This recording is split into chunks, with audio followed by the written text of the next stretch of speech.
नमस्कार साथियों, जैसा कि आप जानते हैं महाभारत के युद्ध में 18 अक्षौहिणी सेनाओं ने भाग लिया था, जिसमें से 11 अक्षौहिणी सेना कौरवों के पक्ष में थी और 7 अक्षौहिणी सेना पांडवों की ओर से लड़ी थी। आज की वीडियो में हम जानेंगे कि एक अक्षौहिणी सेना में कुल कितने रथ, हाथी, घोड़े और पैदल सैनिक होते थे। साथ ही अक्षौहिणी सेना के अलग अलग सत्रों की बात भी करेंगे। तो आइए शुरू करते हैं। सबसे निचले सतर पर पत्ती होती थी, उससे ऊपर सेनामुख, फिर गुलम, गण, वाहिनी, प्रीतना, चमू, अनिकिनी और 10 अनिकिनी सेनाओं से तैयार होती थी एक अक्षौहिणी सेना। एक रथ, एक हाथी, 5 पैदल सैनिक और 3 घोड़ों के समूह को पत्ती कहा जाता था। फिर 3 पत्तियों से एक सेनामुख बनती थी, जिसमें 3 रथ, 3 हाथी, 15 पैदल सैनिक और 9 घोड़े होते थे। इसके बाद 3 सेनामुखों से एक गुलम तैयार होता था, जिसमें 9 रथ, 9 हाथी, 45 पैदल सैनिक और 27 घोड़े होते थे।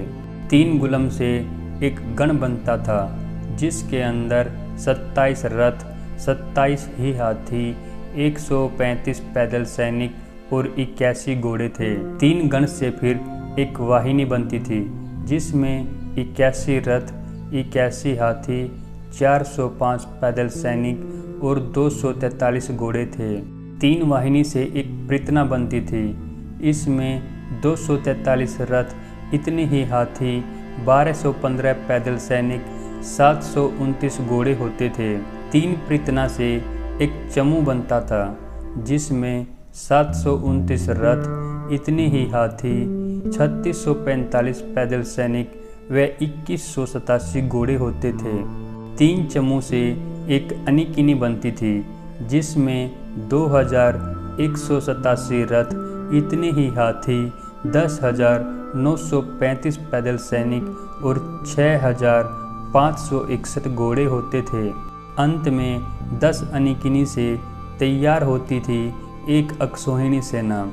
एक अक्षौहिणी सेना में 21,870 रथ, 21,870 ही हाथी, 1,09,350 पैदल सैनिक, 65,610 घोड़े होते थे।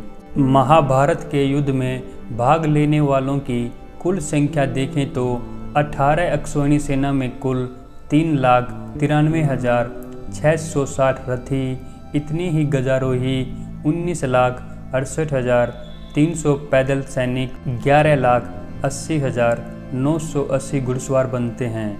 इन सब को जोड़ने पर योद्धाओं की कुल संख्या 39,36,600 बनती है।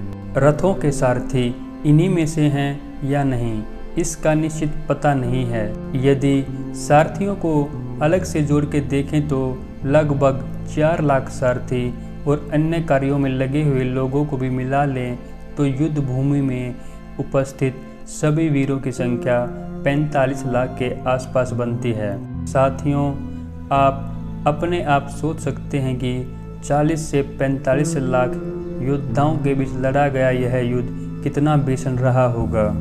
साथियों, इस वीडियो में इतना ही। जल्द ही एक और वीडियो के साथ लौटेंगे और जानेंगे कि ये 18 अक्षौहिणी सेना कहाँ कहाँ से आई, किस किस देश से आई और किस एक अक्षौहिणी सेना को न तो पांडवों ने अपने पक्ष में शामिल किया और न ही कौरवों ने अपने पक्ष में शामिल किया।